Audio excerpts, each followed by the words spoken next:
What have you been doing between your shows? Chess. I'm on the chess app. That's where I'm spending a lot of energy. Nice. But I'm getting worse. While I'm here, I'm getting worse. At chess? Yeah. Do you run the Sicilian defense? And I only know that because of... I don't... Is that from Queen's Gambit or something? Yeah. Do you see after Queen's Gambit came out, they made a game called the Queen's Gambit.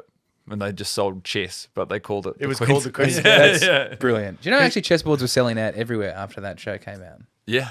True. That's cool. That's something that I'd never thought that anyone would ever be able to sell out of. No, that's what the industry it's thought one as of well. those things. It just feels like there's an infinite supply of chessboards. There's not an infinite supply of anything. No, I know, right? But I just kind of assume, like, if I walked into a shop and I was like, "Can I grab a chessboard?" and they're a games shop. Especially if you were oblivious to the ebbs and flows of popular culture, and you're just a guy who's been building up to buying a chessboard. Yeah, and they go, "We're out of chess." I was like, "That's like someone saying we're out of air."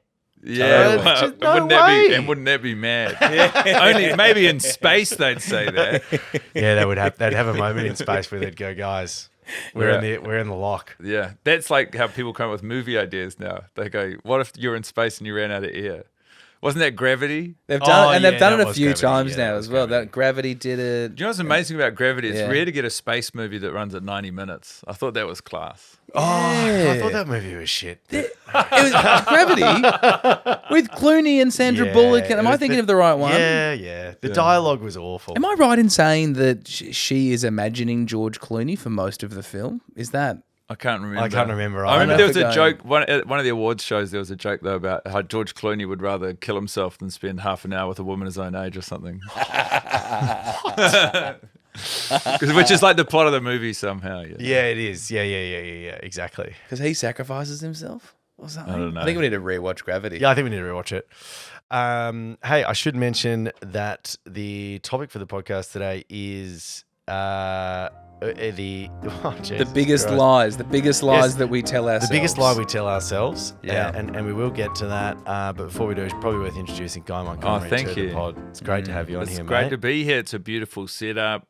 Comfortable chairs, healthy amount of distance. Were you offered any food when you arrived? That's crazy. It's just a question. Setting yourself up. I got in here and you said, "Do you want a croissant or a what's the other thing called? Almond croissant escargot. or an escargot?" And I said, "I'm okay for now." And then I sat down, and then you double checked if I got offered food, and you said, "Yeah, he got offered food." And you said, "How did that go?" And I said, "It was okay." I said, "I'm okay for now." And then, you said, "That's good.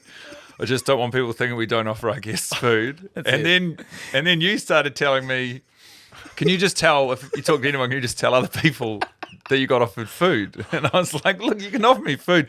You can't fucking tell me how to report on what happened." Like, and that's fair. A croissant doesn't buy you like the right for me to run PR on, I get it. No, I totally get it.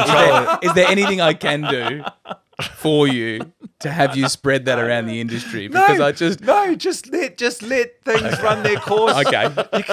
You can't every little part of you can't control the narrative as much. What percentage chance are you of bringing it up though tonight? Like if you're at the bar with the other comedians because you're here for the comedy festival, like what percentage chance would you be of? Like I would say, honestly though, you're doing a good job because the more you talk about it, the higher the number gets. But I won't be reporting on the offering of the food. I'll be reporting on the insanity of the behaviour after. Okay. But by doing that, you are bringing up the fact that I offered food, so I'm still winning. You've got him. Yeah, I've got him. By hook or by crook. No, you don't. Yeah, have me. I have we are not in competition with each other. We're here to have a conversation. That's what you think. That's what this is think. This is a hostile environment.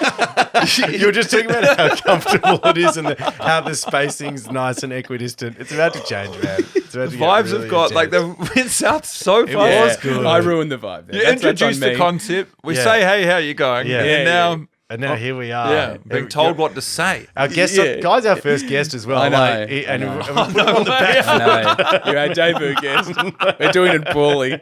Did you know, Guy, actually, just to fill you in, we had the idea very early on that all of our guests, I don't know if you can see it, but there's like an outdoor shower just out there, yeah. which is kind of in view of the cameras. Yeah. And we were thinking that we would enforce like a public pool policy with guests on the You pod. have to clean yourself to quick come rinse. in. That's just a quick.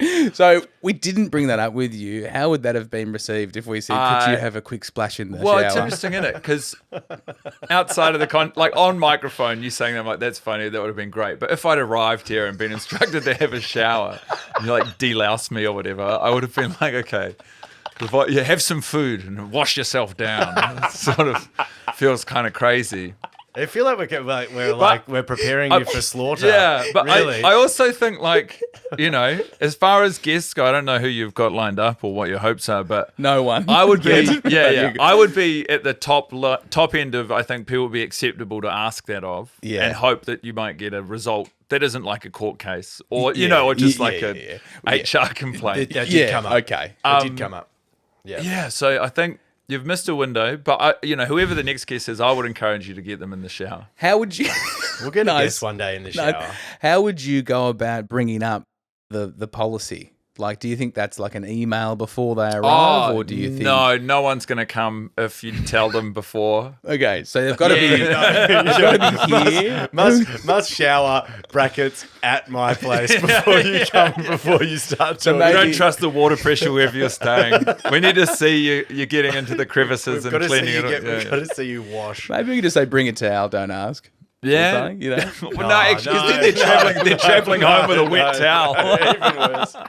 Even worse. But it's one of the worst things, isn't it? Traveling with a wet towel. That's, shocking! You hate it. And I don't like the quick dry towels. You know those hiking. Microfiber, I hate No, those 'cause things. They don't absorb the water. They don't know. It's shocking. They do a job, but it feels crazy. They're very wet afterwards. Do you? I actually. Do you swim at all? Like, do you? Not. No, it's not my form of from exercise. New Zealand, so this probably isn't very relatable for you. But I've got a real beef with my partner about surfing or swimming, and getting in the car with a towel around my waist. I see. And sitting down in in bathers. the wet seat. Yes, and obviously it's not a thing for me. You know when Yeah. you kind You of don't when care. you're kind of slightly damp and you just got out of the pool or the ocean and you're like, I may as well be dry here. Yeah. You kind of there's a comfortability. So you don't mind getting But the for a seat dry damp person, to dry out. Yes, Yeah, but for an actual dry person, I think it's an interesting observation that, like, if you're slightly damp, right, your concept of what is dry is totally very skew different to a with- dry you person. lose Yeah, of course. You lose it. You lose touch. Yeah, because Right, they're whereas dry, and so Yeah. to them you're sopping. Yes, to exactly. you're dry you relative good? to what you're capable of. Right. Yeah. You've been wet before. Right. Yeah. And where you were 5 minutes ago, Right. you were. But you what were deep about wet. in an Uber? Have you ever Ubered back from a beach and you've been for a swim and you've got to make an assessment on how to No, but no. That's a good I've question. never I don't Ubered think back I've, from the beach. Yeah, I don't think I have. because I was in Adelaide earlier and I went. We Ubered to a beach. Oh, sorry, that's just the most Adelaide thing I've ever heard. Adelaide, Ubering to a beach. It's just it's just not quite there as an Australian city as Adelaide. Like, it's just like it wants to be on the beach, but it's not quite. Yeah, and they'll yeah. tell you that there are beach We- suburbs, but it's just you There never, are. you never finish it. Glenelg tonight. Did you go? Is it Glenelg? You went for a swim? I can't remember what beach it was, but we were swimming and we were looking back at the house, and it was like even the beachfront properties seemed like embarrassed to be there or something. Like you're used to seeing these sort of ostentatious displays of wealth on the waterfront, and it was all these houses that were kind of like, Don't look at us. Exactly, and it's crazy. It is crazy because it's like whoever arrived there, they're like, "We'll put it here," and it's like, "Well, there's a Yeah. beach like just down the road. You sure you don't want to get? No. We'll put it here." No, it's same with Perth. You've obviously been to Perth, Yeah, right? yeah. The Yeah. fact that the Perth main city is not actually near the beach seems bizarre. Yeah, that it's is the most strange. beautiful coastline in Yeah. Australia, I would say. And Well, it's so like- when I go to Perth now, I get a rental car. So now Oh, I've got you need beach a car. access. You need a You need car a car in to Perth. get it to make it. And then you can make that as damp as you like. You're not worried Well, about your is that Ubers. true? Oh, yeah. You that's- can make a Yeah. rental car damp. I think that's a sunk cost for them. The dampness. They know when they're hiring a car in Perth that you're going to be driving that thing wet. How would you feel if they got in touch with you after your car hire for the week? Yeah. And they said little there's a $60 damp charge. Yeah. How would you respond to that? Would you fight that? $60 damp charge. $60 damp charge. The car's been returned. I Dan. I swallow it. I'm pretty conflict averse. Yeah, I'll as am I. basically I'll pay what I'm told. Yeah, no, as am I. We're the same. You would But fight you- it. but You'd you- fight hang it. on. You'd fight the damn charge. You're already arcing up. It doesn't have much. It's just hypothetical. You're mounting a hypothetical defense for yourself. I'd already blown up the place in my mind. I do think, like, if you fill the car up though before you take it back, right? Have Yeah. to. Yeah. Because Oh, yeah. otherwise they charge you like very expensive but I fuel. just- They go, we'll fill it up, but at $3 a I just litre. thought for you conflict averse people that you would kind of, get to the point sometimes where you were just like, oh, who cares? I'll just pay for that because I can't. Oh, the fuel. Yeah. No, you can be conflict averse and not a fucking moron.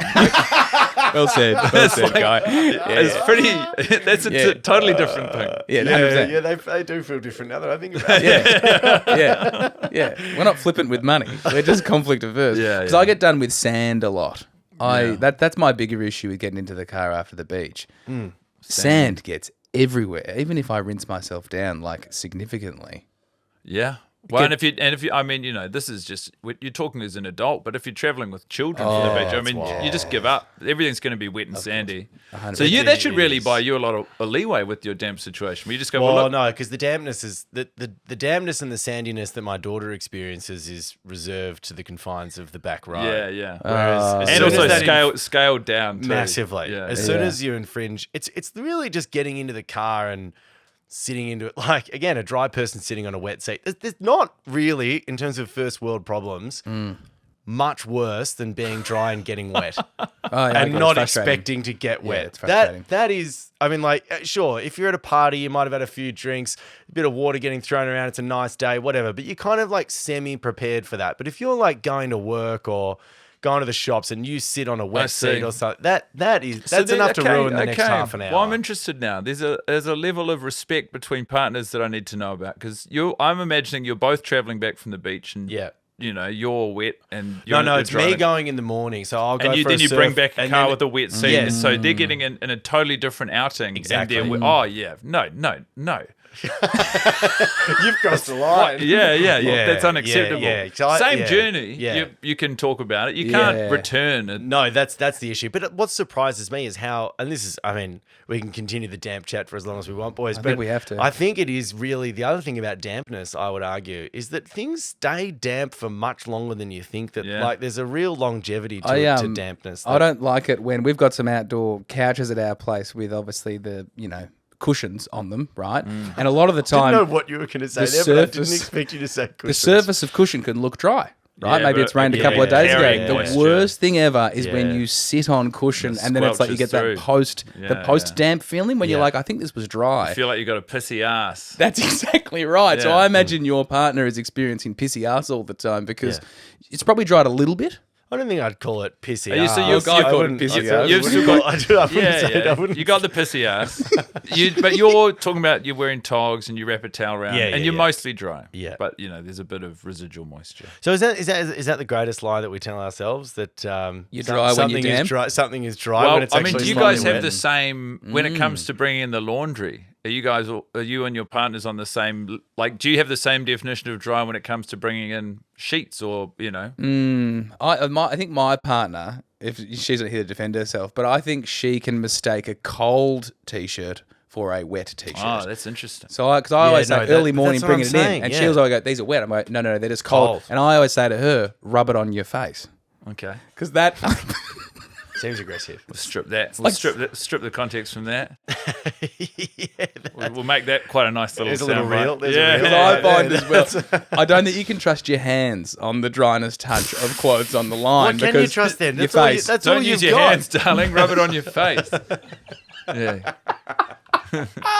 But seriously though, next time, do you have that issue where you're like, I'm not sure if this is I get dry? accused of bringing stuff. I think I've got probably my cutoff for when something's dry is a little earlier than my partner's. So I'm like, this is dry. Yeah, sure. It's like, this definitely, is this is I can wear that. Yeah. Because it dries off once it's and on it you dries as well. on. But the fact that we're saying it dries on means we know it's not dry. yeah, no, 100%. But if there's a t-shirt that I really want to wear, But I think you can chuck you that know, back you're in on, that but you wouldn't situation put where you're those. like, oh, I really wanted to wear that today, and it's just not quite there. I think that's okay. Largely because you've got nothing else to wear, and you're like, course, that's a good one.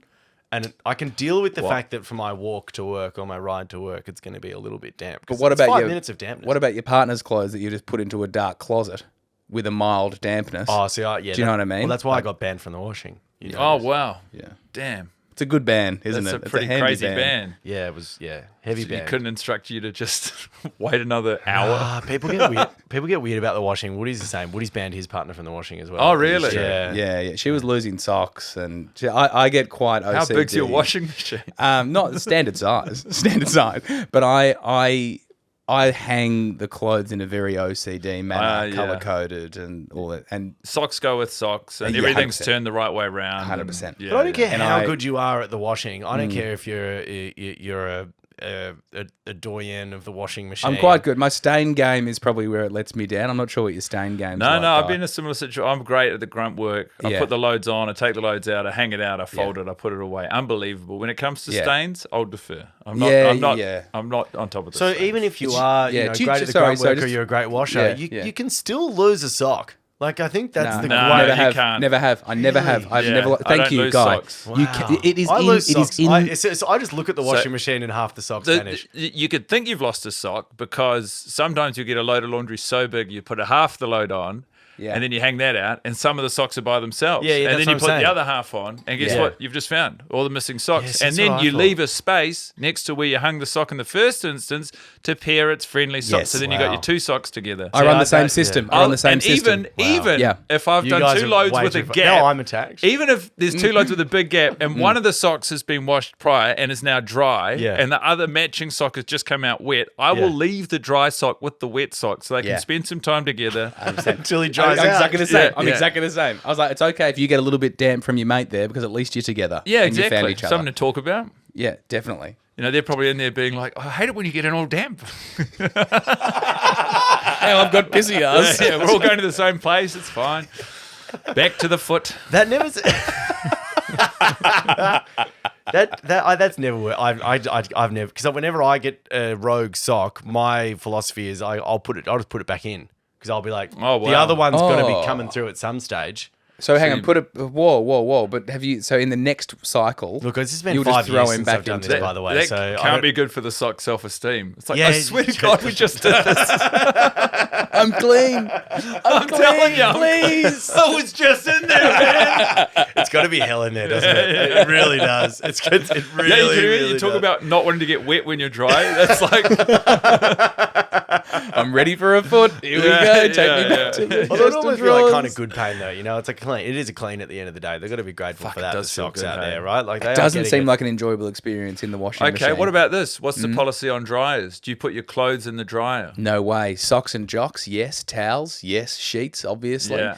Anything outside of that, Because you're no. just slowly shrinking it on you. 100%. What about in crazy. winter? 100%. Still put them on the line. They're going to spend longer out there. Yeah. But as long as they're with their buddy out there, then that's fine. I'm a line dry guy too. 100%. 100%. I've had Is your to. partner willing to just put everything in the dryer? She is. Yeah, Same, yeah. That drives same. you crazy. You can do your own stuff. Absolutely, do Oh, your own stuff. No trouble with that. 100%. Keep my t-shirts out of the fucking dryer. That's all I ask. That is all I ask. But no, hence why she's banned. Yeah, Because she'd think behind my back, oh, he won't realise.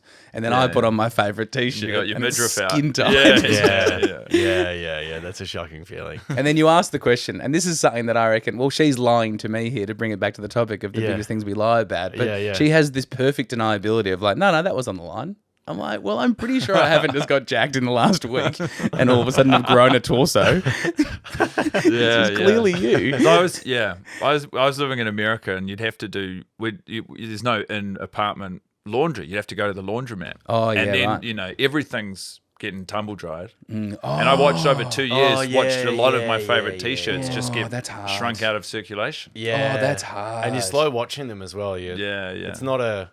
You're literally. You're putting yourself through that agony. I know Every time. but everyone's different with this stuff, you know. But Yeah. I get told I'm too Jeez, particular and you've fastidious You've about really this. pivoted Yeah. to a fence sit. My God, you were hard before on the washing. This is how I feel, but I'm Yeah. at home. I'm like, my I think partner's it's at the end of the day, if you're going to do the washing, you kind of need to be a little bit like, well, you are washing my clothes. yeah, You know, yeah, so you yeah. can't say to someone, You can't be too angry Well, about how so someone's I washed do. them I if tell they've you, what washed about them. this? I'm doing a lot. I'm a laundry pig. All right, I'm Yeah. doing a lot of laundry at home. Yeah, But I'm getting corrected on. I don't do. I'm not too particular about the whites.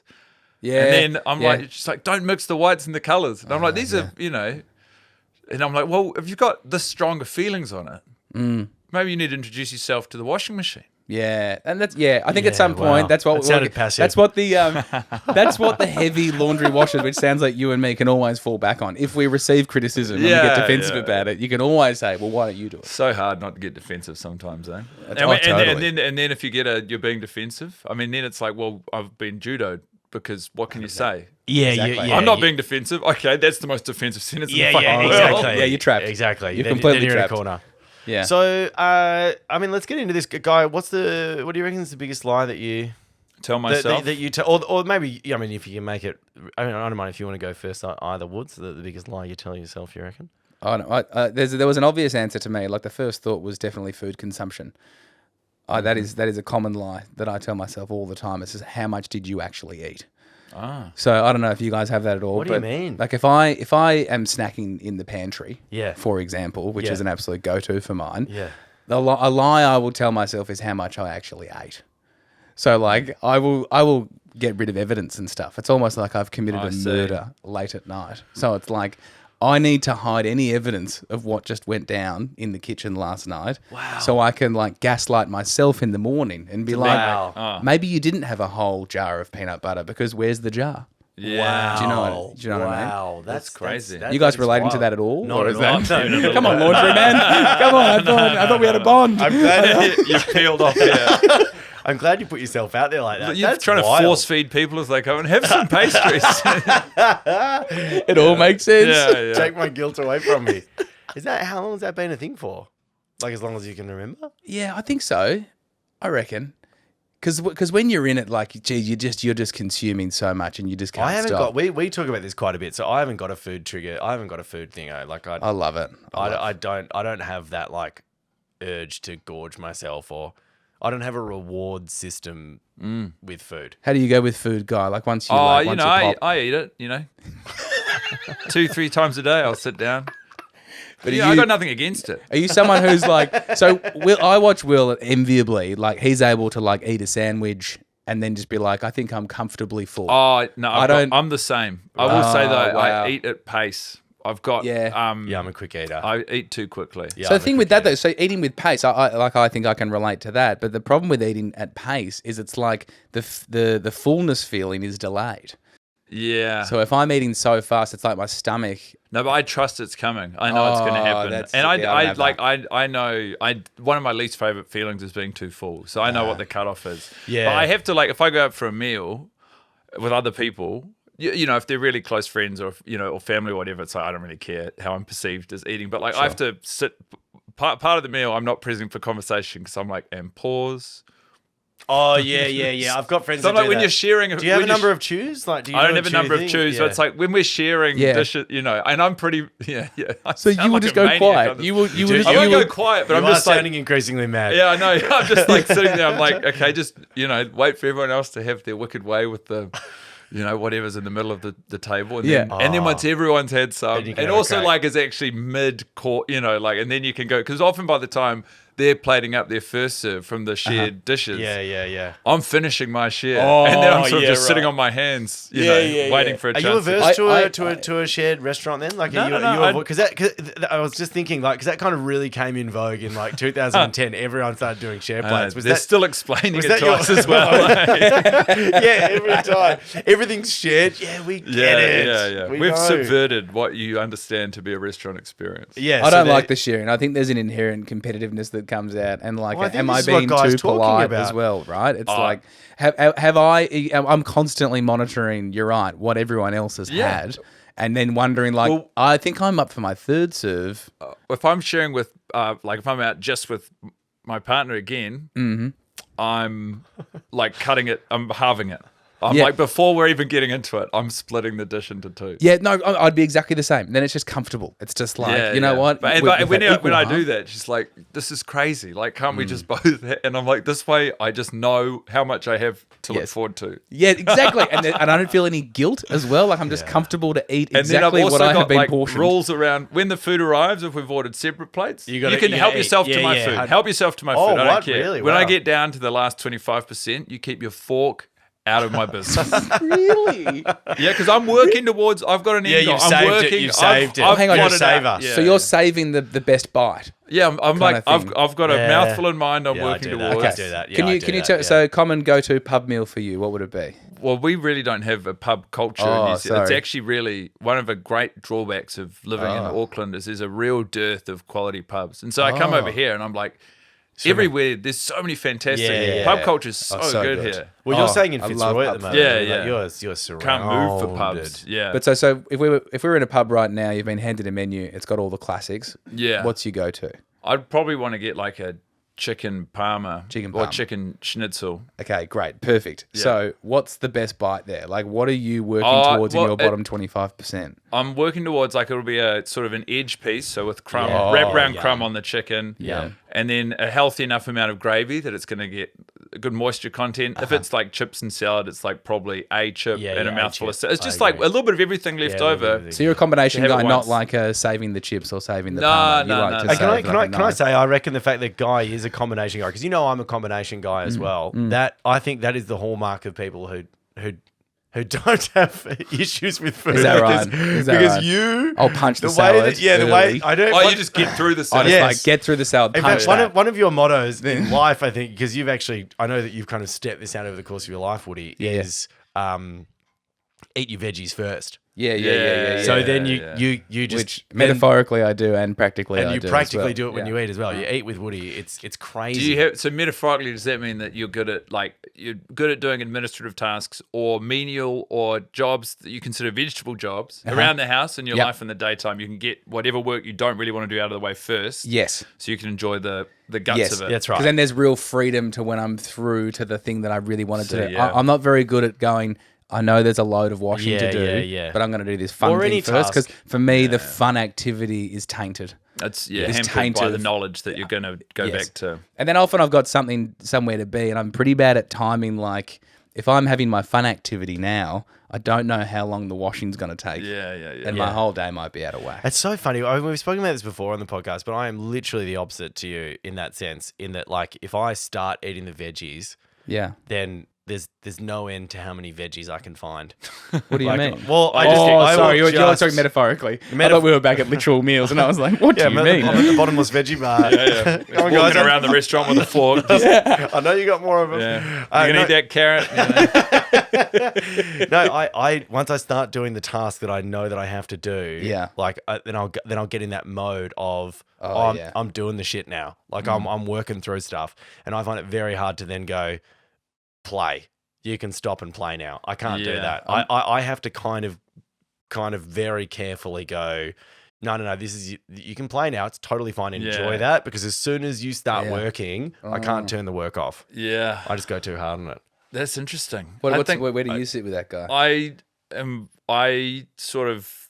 don't know, because I don't have doing stand up, and I guess even making like spelling bee. I'm answerable to other people. With stand up, it's like it's such a constant murky, unclear kind of boundaries between when I'm working and not working. Yeah. And you probably there's you might even ruin it a little bit if you're going too hard on the I'm here to write jokes. setup. Yeah, it's just there's no point of delineation. So I mean, it means that you have days where you feel listless for the whole day because you're like, I'm neither working nor not working. You're Yeah. just sitting kind of. Yeah, right. Do you find it aimlessly. easy on those days to like go, okay, the point of today then is to like recharge? Are you Oh good yeah, I at- can. If I'm really not working and I'm feeling bad about it, I'm like, well, just don't work, and then let's you're turn it wasting your hours if you're just not enjoying not working. So I go Totally. all right with that, but everything's deadline driven. It's always there has to be Yeah. something to get to. Do you ever find, especially writing like stand up, like there are certain days where it's like I don't feel funny, so maybe it's going to be counterintuitive to start writing because I'll write bad yeah. stuff. Do you struggle with that, or do you like? Well, there are days when you don't feel funny or you don't want to work, and I mean, I don't know. Everyone's different. I think one of the main things with writing is like you can't wait for every day to be like the day where you're inspired, because then you're never going to get anything. You better done. do something. You better do something than nothing. But I've got like a rolling notes app where I just write down any sentence, anything that's funny. I'll just write it down, and then when you're doing a spot to figure out new material, you go up and you just open the notes app, and if any of it sparks something, you go, okay, I'll talk about that. Try that. Oh, yeah, great. Okay. But a lot of the work is actually done when you're performing. You know, that's when you can stumble into some of your funniest sentences. Nice. If when you're present and you're like, So you'll be on stage and you'll go, I've got a rough idea of what I want to talk about. It'll be interesting to see what comes out. Yeah. Kind of. But then, you know, it's a hybrid of everything. Because then also you're like, you have to listen back. You know, you listen. Yeah. That's a lie I tell myself. It's like, I'll listen back to that. Because I've got a recording of every set I've done, every show I've done, and I would have listened less than 5% of the recordings on my phone. That's fascinating. Because you don't want to, like, it won't be an enjoyable experience for you. It's like a mental block I have where it's like there's too much, you know, to go to the energy, the very similar energy of taking out my phone, opening the voice memos app. This is like stuff that you could do in less than 10 seconds and push play. Yeah. It's like, it could take me 2 hours to build up the energy and courage to do that. And then once I do it and I start listening, I'm like, oh, no, this is good. I can do this. It's fine. To get to that moment, it's like crazy. It's scarier than. Yeah. So what about on a deeper level then? What do you reckon the lie that you tell yourself is there? Is it that you're not good enough? Is that the delay? Like, the challenge has always been, I guess, like what you're creating versus what you think you're capable of. And so it's like, if you listen to it and you actually embrace the limitations of how funny or how good it is, that's a pathway to improving. Yeah. Whereas the other thing, which I think would be like, I would have carried over from when I was at school, which was like, I didn't put maximum effort into anything. Yeah. Because I knew I could get away with it. Yeah. And then I was like, well, if I never put maximum effort in, then I guess in my head, know. I'm like, I always will have been capable of doing perfectly. And it's like an extension, because, you know, you just think you're getting through school. You don't realize you're developing lifelong habits. Totally. And then so now, you know, that's what the restriction would be. This is what you want to do, and you're putting all your effort into it. Yeah. But often it's the ones, if I have a show which I thought was harder or something, I'll listen back to that. And often that will be a way of correcting my perception. Where I'm like, well, I thought that was really hard, but I'm listening back. And I'm like, that was actually all good. I agree with that. It wasn't as bad as you thought. Then if you like you smash around at the park and you listen back to it, you're like, I swear to God, I was better than that. Yeah, definitely. That's a really interesting thing. I agree, and I think anyone, no matter what you're doing, would be exactly the same. In that, like it's funny that you think that the good one is the good thing that you do is going to be the good thing to review. Yeah, but really, in truth, because it's going to make you feel good about yourself. But it's like that expression: nothing's ever as good as it seems, or as bad as it looks. Yeah. You know, it's never quite like when you're in the moment with what your perception of it afterwards. I mean, that's a good lie that you tell yourself as well, right? Like maybe that is just a comment in general about lies we tell ourselves is how your perception of the moment. There's a guy who won the Nobel Prize for this recently. He had to do it there's no social science for the Nobel Prize, so he had to do it in economics, I think. His name's Danny Kahneman, I think. And his whole theory was your memory, the way that your experiential memory is different to your recounting memory. Yeah. So they operate in two very, very different ways. So how you remember something experientially versus the story that you tell yourself about it, they're really, really different. And I suppose that's the bit, right? Like you might be in a stand-up bit, and the way that you're experiencing that is like you're like, I am on here. Like I've never been more on fire. And you'll tell people that in the future, or you'll tell yourself that. Yeah.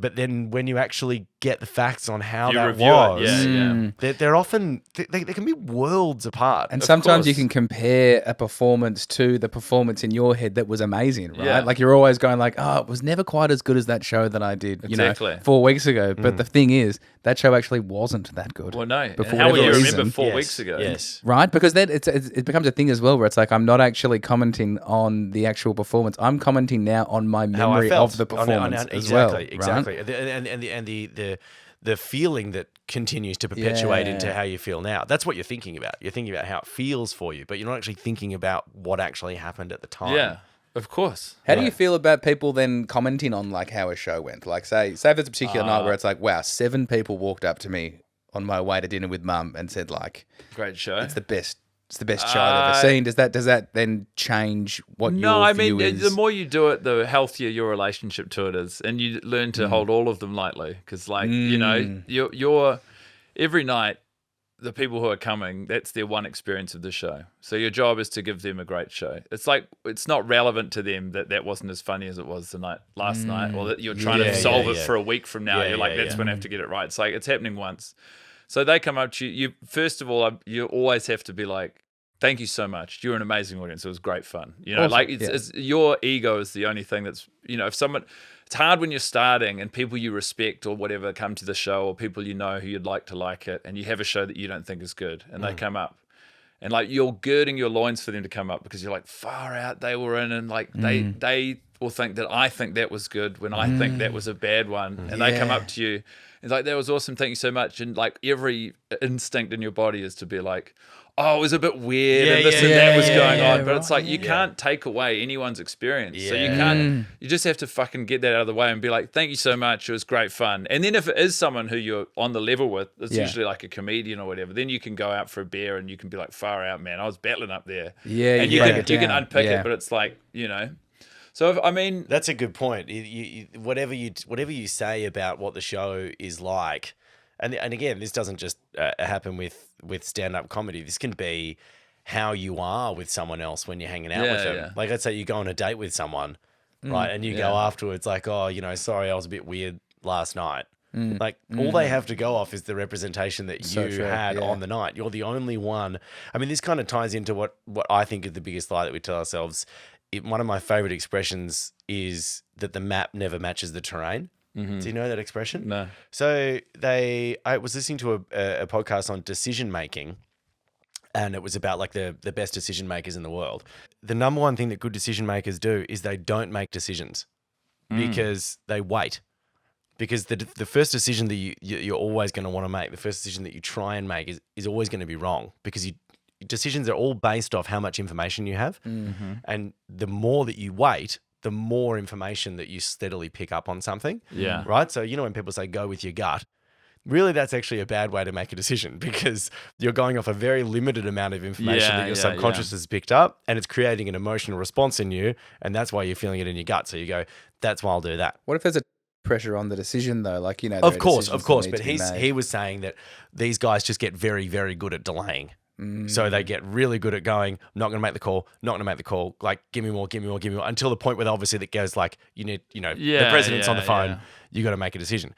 So I think that in terms of, if I can extrapolate from that whether the map doesn't match the terrain, and in terms of the date scenario, you know, only going with, you know, what you have to face the first time round, I think the biggest lie that we tell ourselves is actually that we tell ourselves anything at all. Like, I think that I know, Okay. right? I think that the really funny thing about, have you guys read the book? I've brought this up with you a number of times. Have you read the book by Sapiens by Yuval Noah Harari? I can't read. Is that right? Yeah. Wow, that's amazing. That's an interesting moment to reveal that to the world.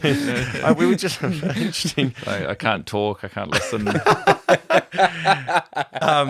He says, and I think this is interesting about stories, because we rely on stories so much, and really like a decision or your perception of reality is just a constant story that you're telling yourself. Same as your identity, right? You're telling yourself always a story about yourself. This is who I am. This is what I'm like.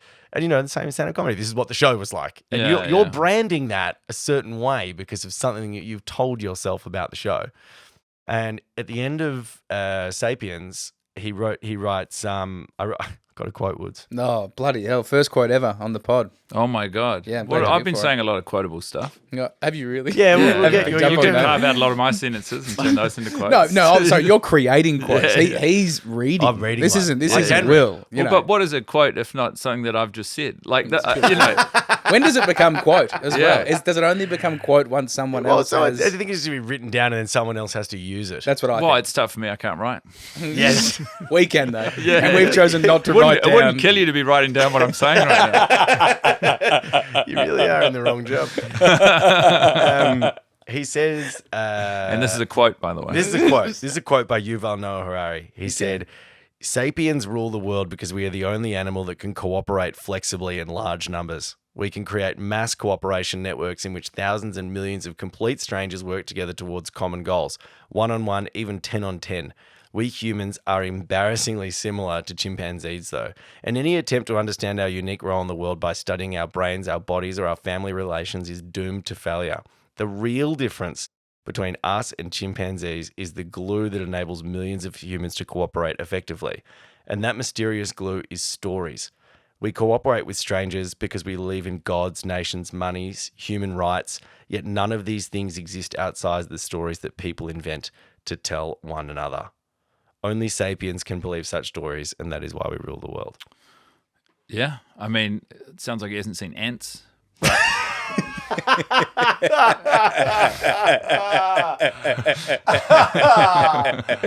Got that, Yuval? Didn't see that coming, did you, Yuval? Clearly. You haven't seen it. 1-0. He should have right of reply. We'll reach out to Yuval. Yeah, we'll let him know.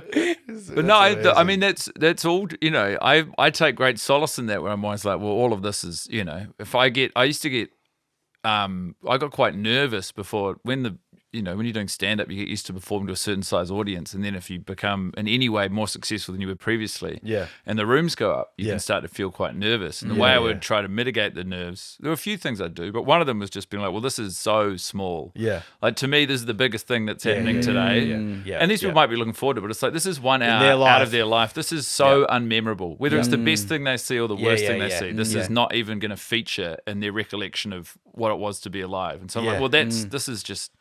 This, it reduces the significance of what you're doing. It liberates you to be like... The scope of their story of their life, the amount of things they have going on at that time.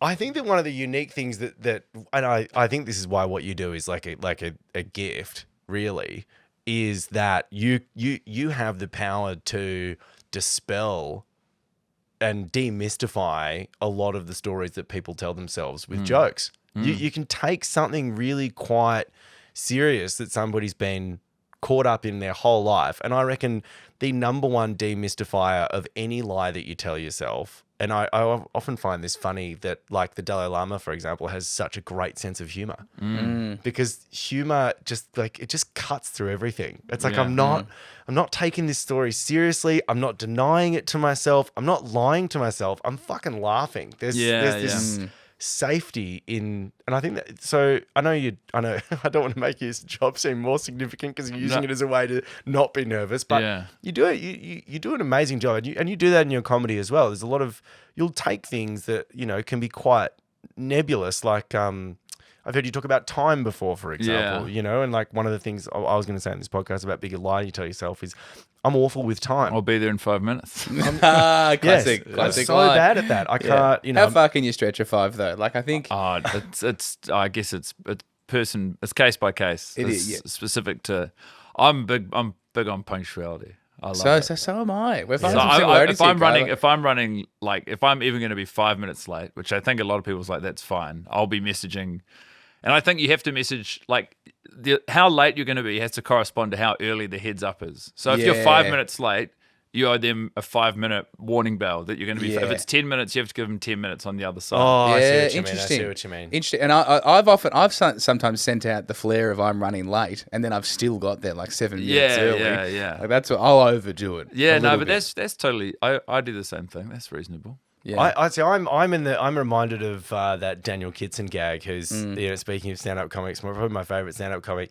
He had this great bit about pigeons when you're driving up to them on the road, and they'll like have a look at the car, and they'll have a look at the curb, and they'll have a look at the car again, and they'll look at the curb, and they'll think to themselves, I reckon I can bloody make that. Trying not to fly. And they'll take off on their feet. And it's just, you're looking at them going, you have no chance of running on your nimble. And I have that with time. I'll just get to a point where I'll look at it and I'll be like, it can literally be 5 minutes to go to something, and I'm half an hour away on the other side of the city, and I'll look at my clock and go, I've got that. I think you're never later as well than when you're near something or somewhere. It's like if you live around the corner from where you're meeting someone, you'll always be later than them. 100%. That's true. Or that's when you're lying to yourself about you're manipulating time in your head in a way which doesn't correlate to the shared reality of Yes, like, yes, this exactly. is, yes. this is the time we said that would be here. It's the danger of too much time that I can even fall into, which is sometimes I get to the airport 3 hours early just because I do that. Yeah, I feel do that calm, too. Right? Yeah. But the problem with me is then I go,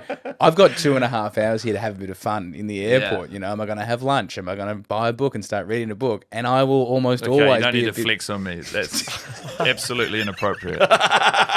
For the illiterate in the room. Yeah. Really rubbing it in his face now. But Must be nice. Writing, eh? Yeah. No, then always I'm always late to the gate because I'm like I had too much time to think about it. Right? Why are you punctual? In life? Yeah. I don't know. I'm punctual to the airport because my dad was always like, he's sort of, I wouldn't call him an anxious flyer, but it's like he's an anxious traveler on that. There has to be account for any possible number of things that could go wrong. You have to get there like 3 hours early. Yeah, and I'm like, that's probably a bit more than I need. But I've inherited like I would hope a slightly you absorb normalized that. version. No, of Traffic that. jam on the way, tire pops And on the then way, like you all absorb sorts of, that. yeah. I don't know. It was just, it's just what's drilled into you. It's like, you show up on time. Because I feel calm though. Like I will sometimes if I'm late to something, I don't know if you get this, but I will then go, I just feel bad for the rest of the day. Yeah, I'll admonish myself the whole way. I'll Really? the vibe will be off. Oh, Really? yeah. You And get the it's almost cat like of I nine can't tails be in the meeting. I'm just like, I just feel Self-flagellating, awful. yeah. Totally. Now, Guy, we haven't got to the biggest lie that you reckon you tell yourself. Well, it's sort of something I've been working through recently, and I think I'm ready to overcome. Is that I can read, I can write. I'm actually intellectually quite capable.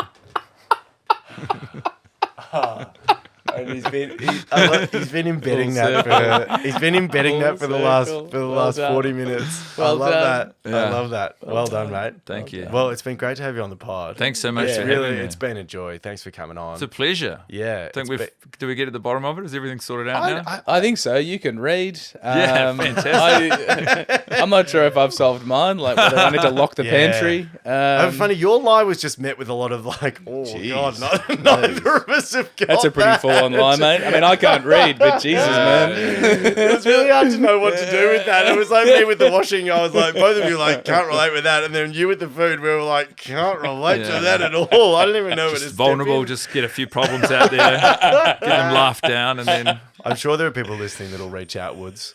I hope so. Yeah. I hope so. Yeah. And I'll shoot them through to you. But I I won't might shoot lock them the through to you, pantry. Guy, unless you can read them. We can just talk. I We can can. talk washing. By the way, and if anyone punctuality. wants to have a shower here, I've got the address, I got the postcode. It's a lovely outdoor shower. Yeah, well said. Do you want an almond croissant before you go? Actually, I go. couldn't possibly. Okay, you sure? Yeah. Doggy bag. Look, it's very generous, but I'm going to have eggs. Oh, I had a great. pastry earlier, and then yeah, nice. I've been accounting. I do this, and then I go home have some eggs. Great. What are your sides there? Well, it's my friend Carlo he's here for the festival as well, but he's coming up on weekends. He lives in Canberra. He's got some chooks, and so last time he was up, he travelled up 6 fresh laid eggs. Oh, so I'm just going to have scrambled eggs on a piece of toast, a loaf from the bakery over the road. I mean, I've been looking forward to it all morning. That sounds pretty that's good, great. mate. So just eggs on toast. That's, Eggs on toast. There'll be a butter. Okay. There's a real nice butter you guys have here. The one with the guy's got a nose on the front. It's like the fancy butter that they sell. Yeah. It's got an Italian name, I think. Yeah. So I have that butter. And then there's a hot great. sauce I got too. Oh my God, the butter with the nose on it. Yes, Yeah. I've actually got the little wrapped bits in my fridge There you go. because they're in fancy hotels and Yeah, you always they are. steal them. It's the slick butter, yeah. Awesome butter. Yeah. And we know now, given your level, like the pace with which you devour food. Yeah. Like, Oh. I mean, of all the things that I eat fast, 2 eggs. I will very rarely make it to a sitting position to eat my eggs on toast, though. I'll plate it up. I'll get it on the kitchen bench and be like, looks pretty good. I'll have a mouthful now. And then 1 minute later, I've deleted it. I agree. Then I go put an empty plate on the table. It's so fast to go. I'm a picker while I cook too. Oh, yeah. Like I'm Let's not get Picking back up a into raw yolk. Let's not get back into Oh, your. that yolk looks good. Let's not get back into your food, mate. Yeah, slippery slope. got It's a too slippery close. slope. We don't want to fly too close to the sun there. Guy, thanks for coming on. Thanks for having Been me. a pleasure, mate.